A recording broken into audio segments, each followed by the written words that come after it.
Well, as you know, this session is about engaging with biodiversity throughout the supply chain. And of course, we don't have too much time, but we have been able to bring together very different sectors. Some of them are not usually involved in this kind of events, so I think it's interesting to see practical cases. That's what we want. Very feasible and tangible examples to apply to all the supply chain. Well, I will introduce you them to you later, but we have with us today Alison von Ketteler. I will introduce her later. She is manager of FSC Ecosystem Services of the Forest Stewardship Council. We also have Eduardo Franchini.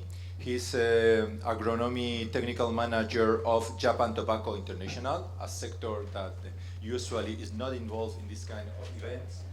And we also have Dinnorah Suárez, and we also have Sara Navarro, one of the most important Spanish designers. And she's struggling with her shoes here, just to show you very practical examples of what she does, together with the help of Dinnorah Suárez and Fundación Canarias Sostenible in the scope of sustainable fashion in Spain. Okay? But I have to start with my presentation. I'm Eduardo de Miguel. I'm the director of Fundación Global Nature in Spain.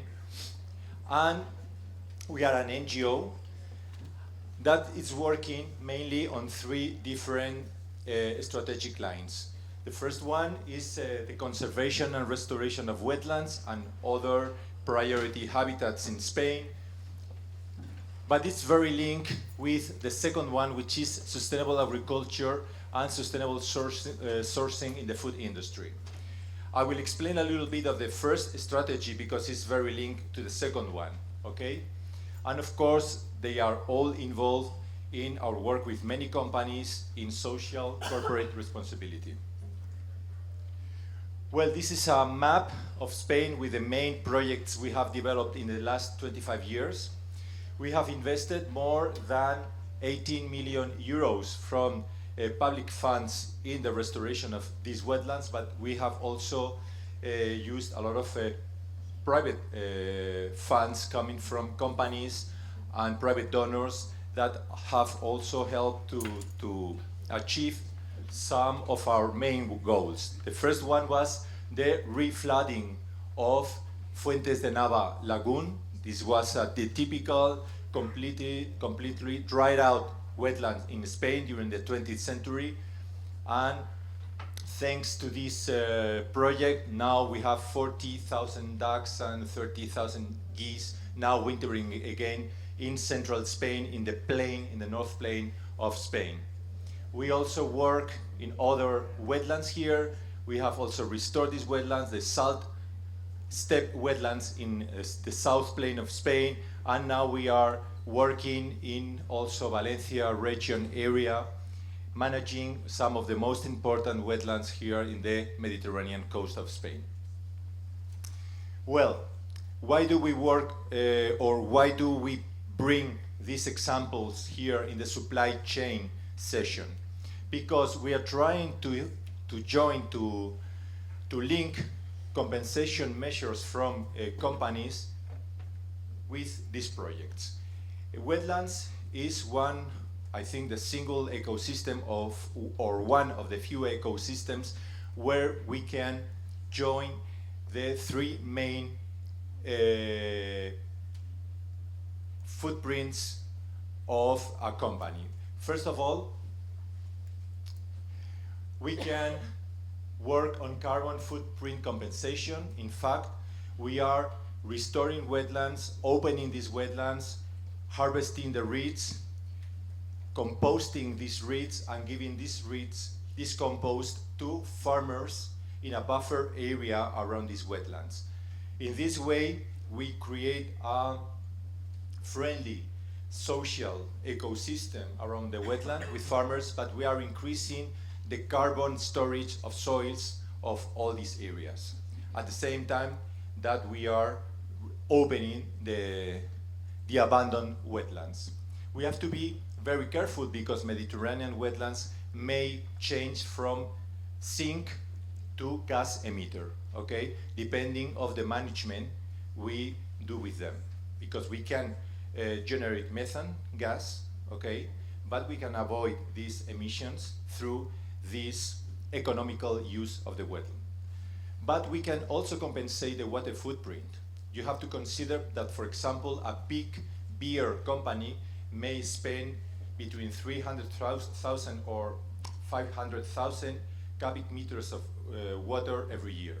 So with a very cheap measure, hydraulic restoration, for example, we can reflood big areas of wetlands that mean a lot of cubic meters of water storage for nature conservation. And of course, we can compensate the biodiversity footprint. Right? We are restoring the habitat of the aquatic warble. This is the most endangered bird in Europe. There are only from 5,000 to 10,000 males breeding in the north of Europe, crossing Spain and going to Africa, okay? So they rest in very specific ecosystem that we recreate through these works and compensation from some companies that are also investing in these projects, okay? But we also work with farmers and meat production and other use of grazing to open wetlands and generating also other farm products as meat. These are some of the projects we develop in very high nature areas. And going through the second strategic line, which is the supply chain, we are working mainly in the inclusion of biodiversity indicators in different certifications and labels in the food industry through all the supply chain. We support farmers, we try to create agri-environmental indicators, but we are also working with them in very tangible projects. These are some of the guidelines we are developing through a live project we are now managing together with some of our European colleagues as Global Nature Fund. Marion Hamel is here with us today. And we are generating these guidelines to incorporate biodiversity indicators in the supply chain. But we are also developing feasible plans with some of these farmers and the food industry to bring all this biodiversity performance into the market and going to the consumer. Some of the most important works we are developing in a very feasible way is the work with Nestlé Germany and Switzerland to create sustainable sourcing guidelines for vegetables that are produced in Western Europe, North of Africa and Middle East. We are working with one of the most important dairy companies of Spain, which is Calidad Pascual. Also, we have been able to implement all these sourcing criteria in the 400 dairy farms they work with. We are now starting to work with Borjas. Borjas is one of the most important companies for in this case it's olive groves, but they have also other kind of products. And we are ourselves selling legumes to Europe, organic legumes produced in very specific areas to protect the last populations of steppe birds. We've been opening new markets in Europe, and now these markets now are demanding also new products, like for example olive oil that is produced, just organic olive oil that is produced in Natura 2000 areas in central Spain. So being organic is not enough. protect biodiversity is not enough. You have to go beyond and remember my words. In 10 years, many farmers will ask the administration to enlarge Natura 2000 areas to be able to export and to get an extra price for the products, okay? This is based on our land stewardship network. We have 25,000 hectares under 400 agreements with farmers. And these are some of the products we are selling in Europe. We are also marketing through some of the most important restaurants of central Spain to give this extra value thanks to biodiversity. Okay, so I don't want to go any further. We can value what's the extra price for biodiversity and social value we are getting to our farmers, okay? And these are some of the actions we do on the landscape level with these projects I've been talking about, okay? Green covers, hedges, boundaries, fertilization assessment, exactly, okay? And we are also developing, this is the last slide, this is one of the projects we are also implementing in central Spain, changing from cereal crops to other kind of more sustainable crops to save these animals and to get also an extra value for farmers with this kind of production like lavender production in central Spain. So thank you very much. And now I'm going to introduce you to the next speaker. She's Alison von Ketteler from SCS International. Sorry, because we are in a little bit of hurry. Hey. Good morning. Good morning, and thank you for being here today. I like the presentation of Eduardo because it presents on solutions, really concrete on-the-ground solutions. I think this summit is extremely useful. We have experts from all around the world committed to make a change from very different perspectives, and we hope at FSC, so the Forest Stewardship Council, we hope that we are bringing a part of the solution too. And today I'll present you some solutions that they could be for you as a company, as a consumer, as a consultant, or as an international organization. So the first question that I have for you is, who of you is using on a daily basis an ecosystem service coming from the forest? Raise your hand. Tick tack, tick tack, tick tack. Yeah, I mean that's more than half of the audience who raised their hands, and actually it's all of you who are using and depending on functional forest and on the ecosystem services they are providing. Well-functioning forest, a healthy forest, is providing water services, carbon storage, biodiversity, diversity, soil fertility, and also for you to enjoy recreational services, to walk around and enjoy the beauty of nature. And that's values that are in the DNA of FSC. Who is FSC? FSC stands for the Forest Stewardship Council. It's an NGO that was created 25 years ago. We are celebrating our 25th anniversary this year. And that's the most trusted international standards for responsible forestry.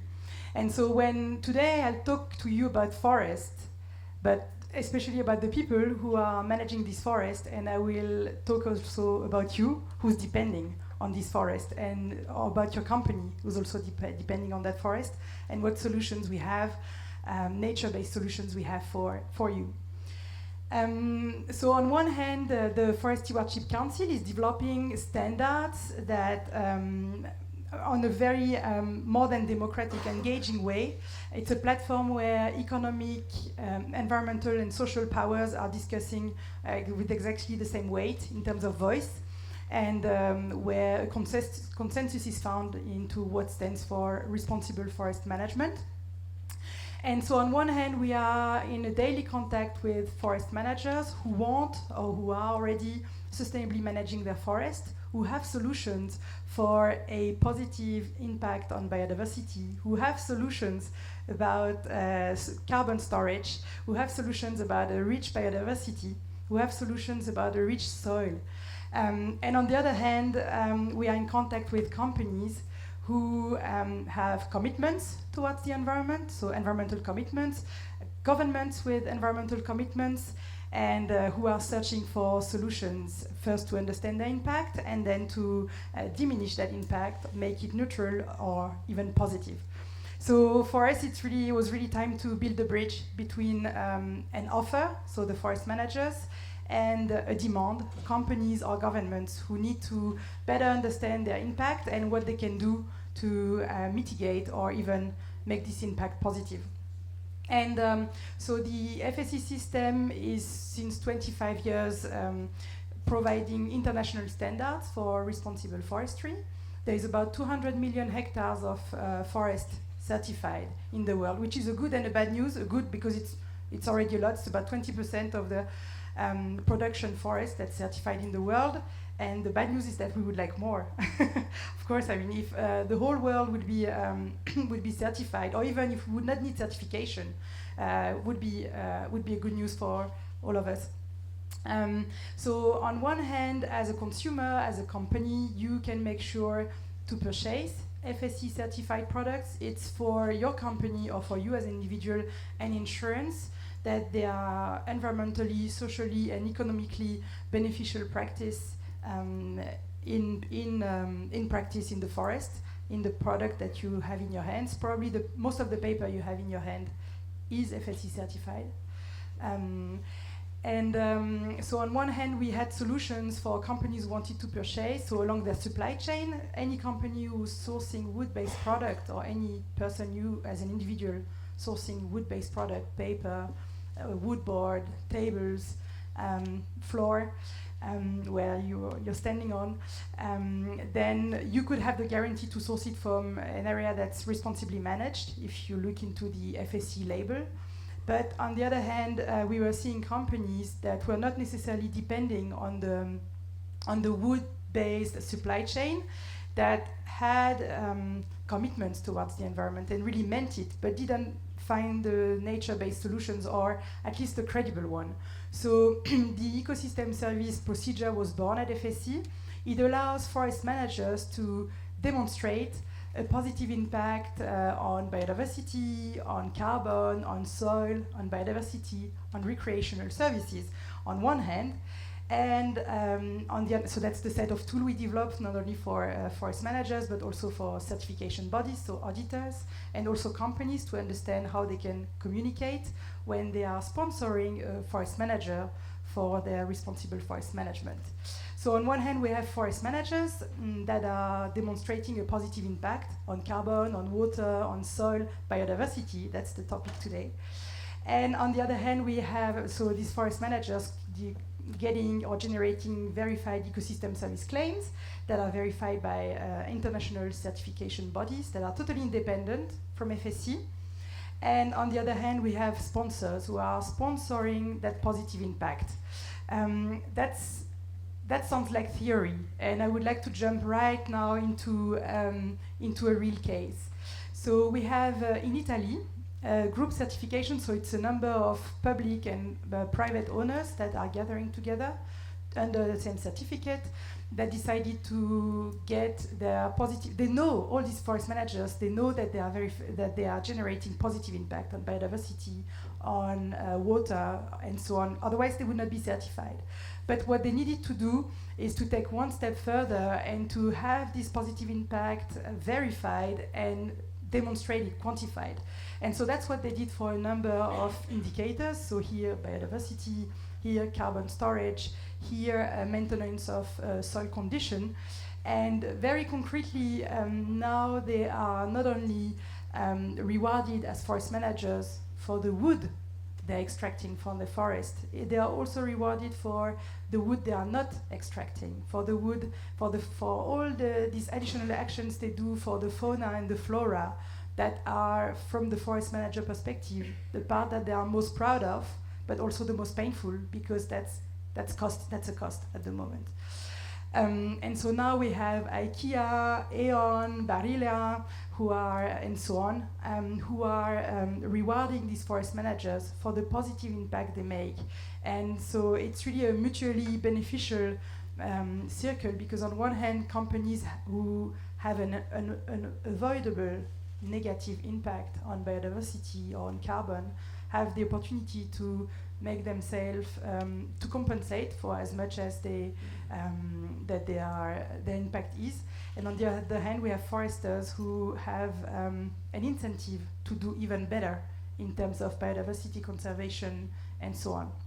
So here, very concretely, we have the association, so AFP, Association Forestal de Piemonte, who's generating positive impact in part of their forest. And it seems few small figures, like few hectares somewhere in Italy, but it means a lot, because there I'm presenting you one case, but actually we have cases all around the world and more foresters moving on. And what they do is they need society to reward them. They need society to send them a signal that they are doing the right thing and that we are behind them. And so as a company, what you can do is contacting your nearest Forest Stewardship Council office and ask them, is there a project that's generating positive impact on biodiversity, on water, near my production sites, near my consumption sites, that I could sponsor? And you as a company would be able then to communicate around that. So today I'm making a call for you to join these champions all around the world who are championing on biodiversity conservation, on water management, on carbon storage in the forest, soil fertility, and recreational services. Thank you very much.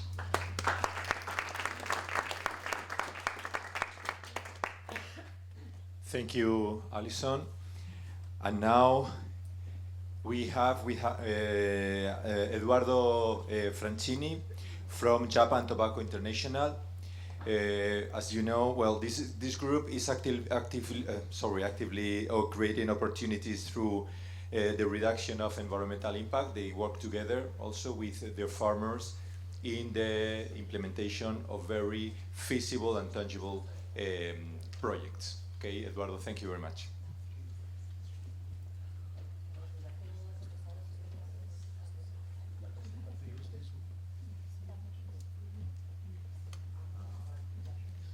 Okay, good morning to all.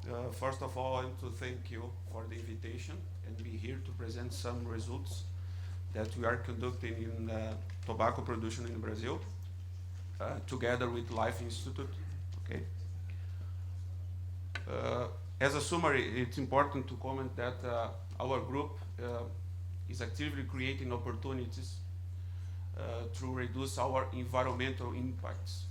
We work with nowadays around 11,000 farmers in Brazil, only JTI. If you consider all the market, it's three times more. Promoting best practices and sustainable stewardship on biodiversity. JTI is working with farmers, as I said, to help them understand the importance of efficient managing natural resources and the environment. Okay. It's important to comment to you, know about the product. We know that it's a polemic product, but here we are commenting about sustainability, how sustainability is linked with our strategy. And we define that we are committed because we believe that's an obvious choice as a strategy, okay?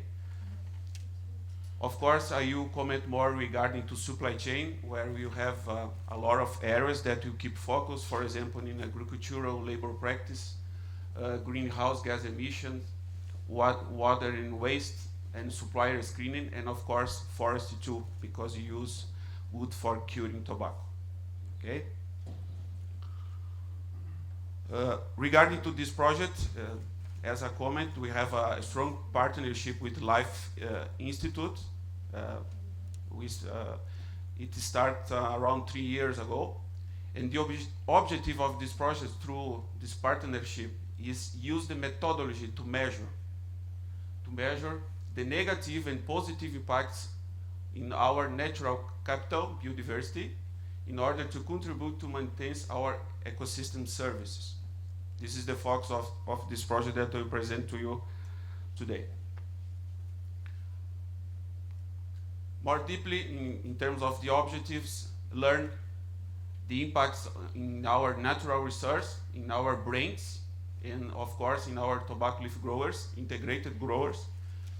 Evaluate, diagnose, and identify strategic opportunities for building a sustainable supply chain regarding responsible practice, environmental management, and business sustainability. And list, improve the environmental management with focus on environmental impact priorities. What is the scope of this project? We evaluate 8 factory units that we have in Brazil, plus this amount of growers that we create, this amount of groups separated by these 4 criteria: ecoregions, hydrographic regions, tobacco type, and area class. So we divide this more than 11,000 farmers in this amount of groups, evaluating these criteria here.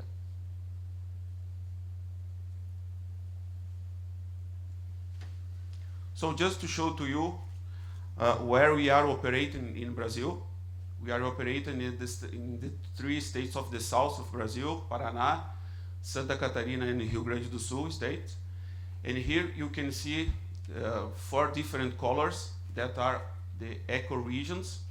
And the red colors is where our farmers are located. So you can see here that we are operating in the south of Rio Grande do Sul until the south of Paraná, and in 4 different ecoregions. The second map, it's the distribution by hydrographic region, and we have 3 different hydrographic regions where our leaf integrated farmers are located in Brazil too. So after this analysis made by Life Institute together with JTI team, we can show to you some practical example what we're gonna do after receive the results.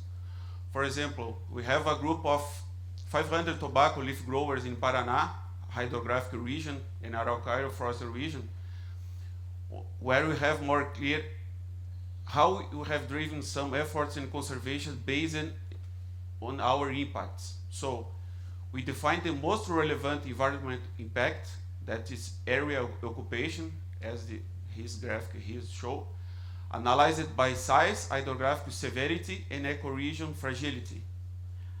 After this, we made an action to compensate this impact. Area conservation, adopt and conserve a natural area in the Araucária forest region based on this analysis, based on this severity and ecoregion fragility. So what we implement? GTI implement some projects here in Paraná, as I said, with preparation 300 hectares restoration plan for permanent preservation areas in the Atlantic forest in the Araucária forest ecoregion, implementation of restoration of Atlantic forest in natural forest of Irati, that is in Paraná state, mobilization of natural landovers where permanent protection areas have been restored. So we define areas where are more relevant in terms of biodiversity risks and implement there some actions to compensate this. Okay, what it's important to comment, and you define in the future, is this analysis impact and business decision making. What we're gonna do in the future? We will follow mitigation hierarchy, of course. We just not want to compensate, we want to avoid. It's not just make something not so good and then compensate. We follow this mitigation hierarchy. Of course, we still mapping our production areas by ecological and hydrographical regions where we identify higher risk areas, as I showed to you, for example, Paraná, where impacts are potentially bigger. Therefore, we can adopt our practice to emphasize conservation. We still, in other operations through measurable indicators, the methodology indicates improvements opportunities and highlight process, which have consistently contributed to our performance. And of course, guiding our investments to focus areas. As we have mapping these areas, we will invest in these areas, map it, and will contribute to a local sustainable development in communities where we operate in, preserving our natural resource, of course, and their environmental service. So I think I'm ending my time. I just want to say thank you for this invitation. It's just to say for all of you, we know that tobacco is a product that has some polemical opinions, but what we are showing to you here is the operation where we work with very small farmers. The average of cultivation is around 2 hectares per farmers in Brazil. We are the biggest exporter in the world to all the countries that are smoking. Around a huge percent comes from Brazil, so we must be responsible and sustainable in the future to keep this market. So thank you for this opportunity. If you have more questions, we can discuss later. Thank you. Thank you, Eduardo.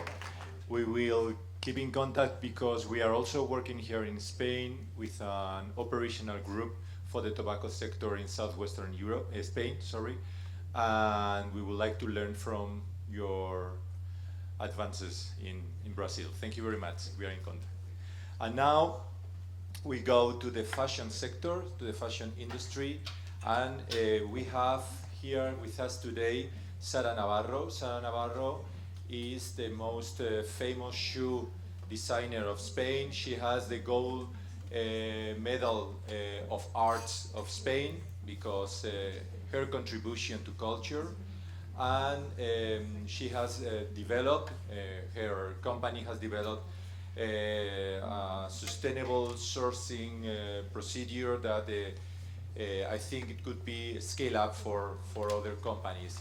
Together with Sara, we have Dinnorah Suárez. She has a company, an environmental engineering company that is helping this industry sector, the fashion sector, to go more sustainable. And in fact, they have advanced a lot with many different companies of Spain. So if you want to.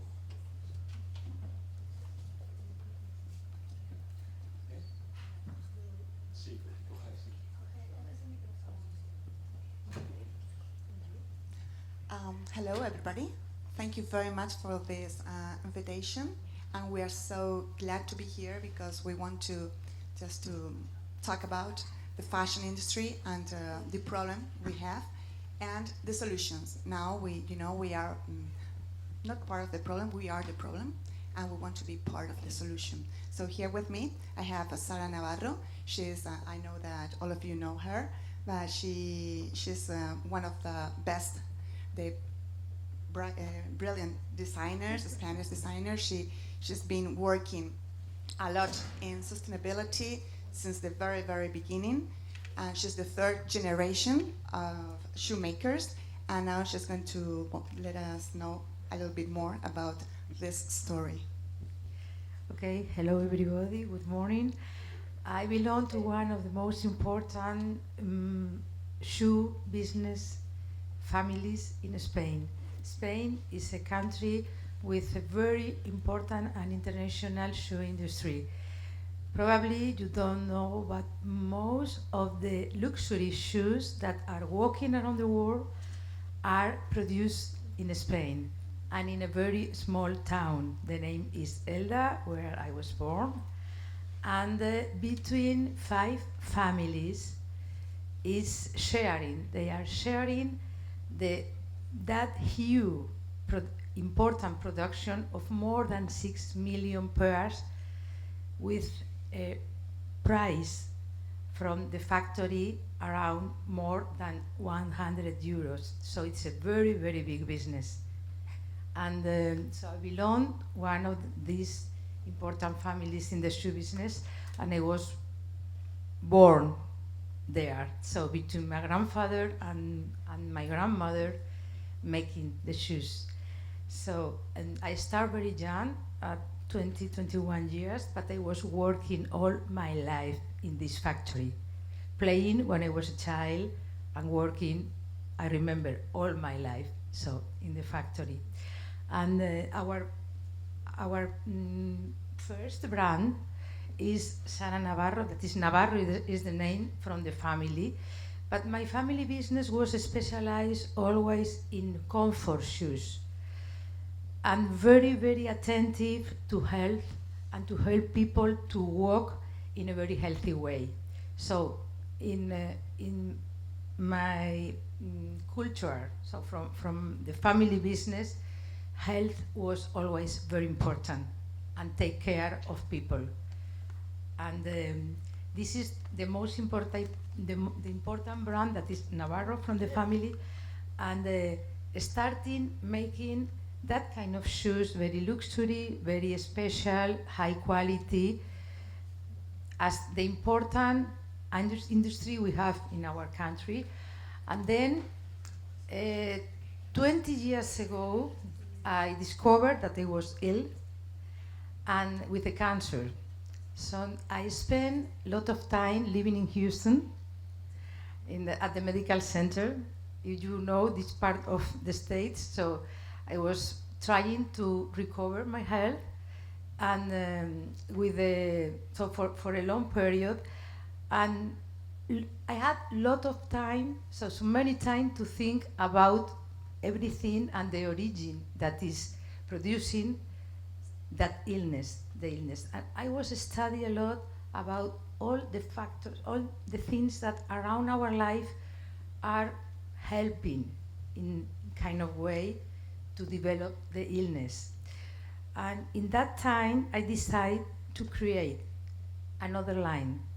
And that line will be very responsible with health, with life, that what you are doing and producing and designing for the others. And it's because I passed this is the story, the story of the family, of the factory. My grandfather was an artisan, my father was an entrepreneur. That was the first factory in the 40s. Everything was made by hand that time. And that is the different developing of the business family, visiting by the kings. We have a museum. I arrived here in the 80s, and this is the different lines, presentations, and this is the part important because this is my ecological line, Sara World. So this is my contribution to take care of the planet, to take care of the world. And with all my knowledge, with all what I was learning from shoes, everything is my background, I decided to make something to help others and to contribute to save our planet and help people that is using and working in this industry. So this is the 4 values for my line. We are using only natural and ecological materials. This is take care of the tradition and the craftsmanship, and with a responsible.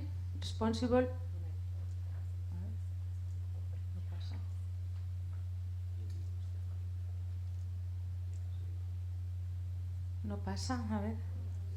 Okay. In a process that is very, very calm and very quiet, because when you get into this factory, you don't hear a noise, because there is not machines, so there is not engines.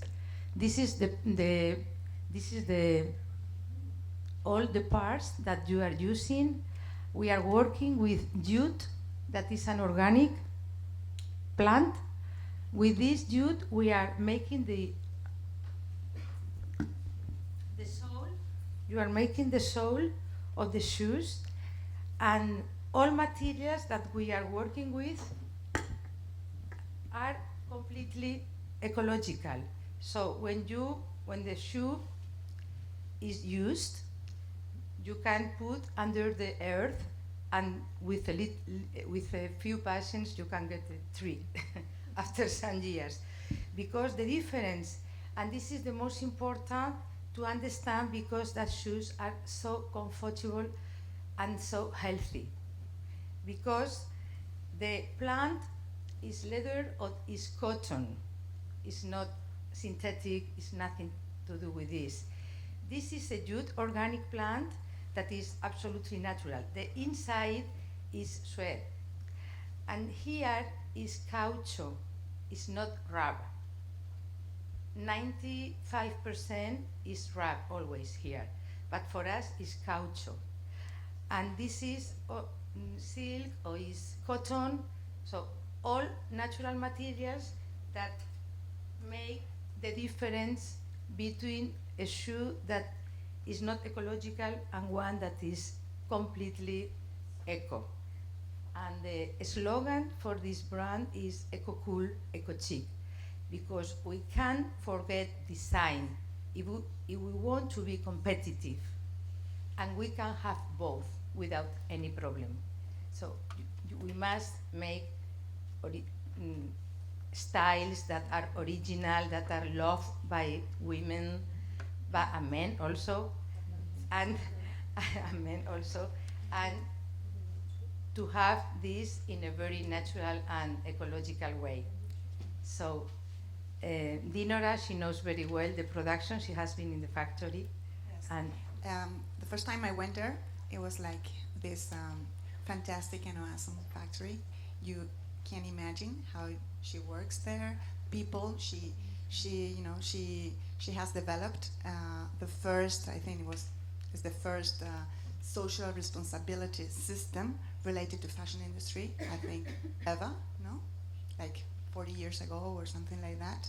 yeah, And she understands very well what she looks for, no? In the future, she wants to continue with this line. Now she has developed another one that is called Manolets, okay? Has the same spirit, the same philosophy, and well, is a very, very brand new line. that's the factory, This is a factory. Can you see it? of course. And it's fantastic working with her. We are developing different kind of projects, but I think that is very interesting having Sara here. Her agenda is a very, very full agenda, and it's a pleasure to have her here. And maybe you can continue talking about, what do you think about, using recycled materials? I think there is a difference between recycle and natural. Recycle, you can recycle everything, but you can use also plastics that are recycled. In my philosophy, I prefer to use natural materials because it's very close to health in the case of the shoe and the feet. And this is the difference, because I prefer talk about recycle is for the rest that you are throwing. You can recycle this, but to use in the shoe is very important for health that are organic and natural materials. Thank you very much. We ran out of time, so we leave it here. Thank you. Thank you, Sara. Thank you. Well, thank you very much indeed. And Alison, Eduardo, could you come up to the stage? So, well, I'm going to ask just one question, and then I leave the time to the rest of the audience. Which are the main challenges you have found to implement these changes in your different sectors? Clients, clients, the mentality, because like 20 years ago, our clients, they didn't think about, social responsibility or sustainability. And nowadays, these clients really want to buy this kind of products. And we have the challenge is that the fashion industry needs to, adapt their way of behaving and also the way of working. And so these clients will be, they will appreciate this kind of new era and the new products. And they are ready to pay 10% more for something that is made in a very responsible way. That's important, because clients now are kings and queens. They decide everything. And we must go in the way that their needs, in that way, always. Eduardo. For us, the difficult was to create some measures that we didn't have any comparison in Brazil, because we are the only business company that are working with this kind of methodology, and then we don't have other cultures to compare. So this was difficult, but the good side is that nowadays we have a number to work and evaluate our impact in the production.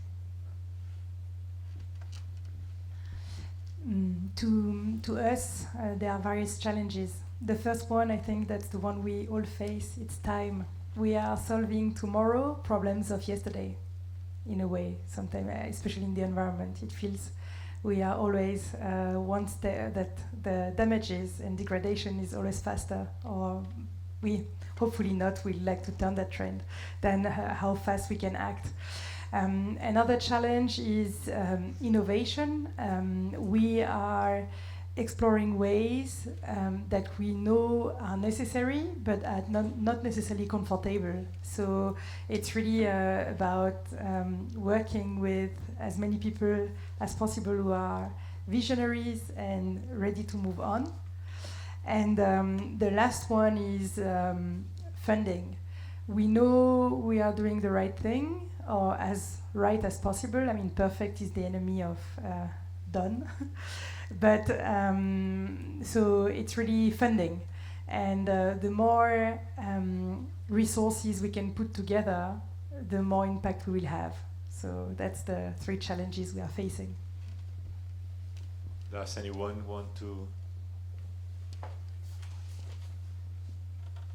Thank you. Thank you for very interesting presentations. I'm from Sweden, and we work with restoration projects there. And I wonder, how do you get access to the land? Also a question for you, where you do the restoration projects, because that's a very tricky question in Sweden. So I guess it's a question for Eduardo and tobacco. I'm not sure, because you're working with the producers. For FSC, how do we have access to lands for restoration projects? It comes from the people themselves, so the owners or the land managers. So either they are company, so privately owned land, or publicly owned, but then it always comes from, and there's always, before we act, and a question on land use right. Who has the right on that area, for what, and then we can act. So yes, there are countries where it's this step of figuring out who has the right, who can do what, it's a lot quicker, and in other areas it's still, we can't do anything because of this question. One important thing to say about Brazil, that probably we have one of the most rigorous legislations about the preservation. For example, in some regions, you must to protect 8%. Farmers must to to protect 8% of their land. It's too much. In other regions as south, we can preserve less, but not less than 20% of the land. So you must to protect. It's a law in Brazil. Of course, as a tobacco farmers, they must use wood for curing tobacco, and we have two options. Farmers must to produce this wood in the property or bought this from a legal source. So of course, with this methodology that we are implementing nowadays with Life Institute partnership, we can measure this and recover some areas where we have more risks, for example, as I present Paraná State, for example. In our case, for example, we own land, but for very specific project, mainly to preserve endangered breeds of cattle. You've seen these white cows are in our property, but we work mainly with agreements with farmers. So we have signed 400 agreements, also with some cooperatives, and we have more or less 25,000 hectares of land under agreements where we apply these agri-environmental measures, and the farmers see some kind of revenue, for these actions. But there is one thing we are forgetting, that in Spain and all over Europe we have the land stewardship networks that sign many NGOs with farmers. In the case of Spain, we have 300,000 hectares under these kind of agreements, 2,000 agreements with 200 NGOs, more or less. And this power, because this is a big power to do things and to link companies and farmers that are really conscious of nature conservation, it's forgotten completely from the administration. So we are fighting to have a voice in the different councils and to get, for example, a specific treatment, tax treatment, with these people that is lending their land for nature conservation. We have another word there, and then here, it was there. Marta, that to before, and then. Okay, thank you everyone for the inspiring presentations, and especially to Sara Navarro for the touching one. So I was fascinated by the story, but I was wondering, now that you have developed this line, are you bringing some of the lessons to your main line? So it's beautiful to have one that is very sustainable and thinking in the wealth of people, and but you have a main one that is not following this principle. So are you bringing some lessons, or are you trying to change also how Sara Navarro, the traditional one, is doing things? Thank you. Really, the first line is very, very artisan. So it's completely in the medium of the production that is responsible, because the shoe industry is has a lot of control for this, but it's very, very artisan. All the shoes are made by hand. It's not a production of big machines. It's not a production of oils or things in the process. It's small and it's very artisan. But in the sense of materials, all materials in this line are natural. It's not cotton, but it's leather. So leather is coming from the natural. We don't put nothing that is synthetic. That is the difference. But we can call ecological a line of shoes that is all with leather or leather soles, or there is some metals or stones. Instead, for this line, the only different thing that the shoes have is no, it's just to close. That is a metal, and I was studying with the factory that is making the metals, the way to have a metal that can degrade after, and we reach. So the buckle, the labilla, that has the shoes is biodegradable. It's the only thing that is metal in that shoes, but it's necessary because, for sure, to have sure the feet when you walk. And it's the only. But with the other line, is not something completely different from the sustainability because it's very artisan. The only thing is you are using crystal stones, that is crystal is coming from the sun, but you are using some metal and is leather. All is leather, so there is not synthetics in this way. Sorry, there are 3 people that want to speak. I have to close. They are telling me to close. Just please, half a minute, it's one of you.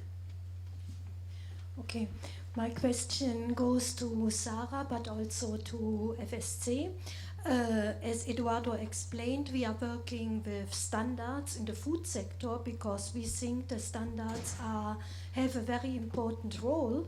Certifications have a very important role, and if they have good biodiversity criteria inside, they can really mainstreaming biodiversity in the supply chain. And I want to ask you, how do you see the role of certifications? Do you see yourself as a bridge between the origin and the final product? What is the importance of certifications? It's very short because we have another question.